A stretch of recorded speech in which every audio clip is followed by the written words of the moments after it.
त्याच्या हनीमून दिवशी तो काय करेल याच्यावरून चिडवताना दिसतंय. चला तर बघूयात काय डिस्कशन चाललं आहे. तर इकडे गार्डन एरियामध्ये टीम बीचे सदस्य बसलेले असतात आणि ती पॅडी सांगतो की अरे त्याने मला गडीच ठेवलेला आहे, कारण अंकिता म्हणते विकेंडचा वार येतोय म्हणजे भाऊंच्या धक्क्यावरती तू दाढी करणार आहेस की नाही. मागच्या वेळेस तर दाढी पॅडीने करून दिलेली कारण सूरजला ट्रिमर वापरता येत नाहीये. त्यामुळे अंकिता म्हणते की यावेळेस काय करणार आहे, तर पॅडी सांगतो की यावेळेस पण मीच करणार, आता त्याने मलाच ठेवलेलं आहे दाढी करायला.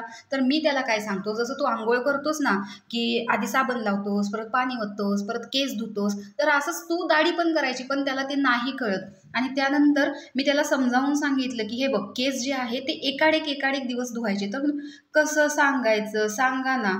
तर अशा प्रकारे इकडे सूरजची हे थट्टा करतात आणि सूरजला एकदा पॅन्टची नाडी निघत नसते तर तो पॅडीकडे पळत आलेला असतो की माझ्या पॅन्टची नाडी सोडून द्या.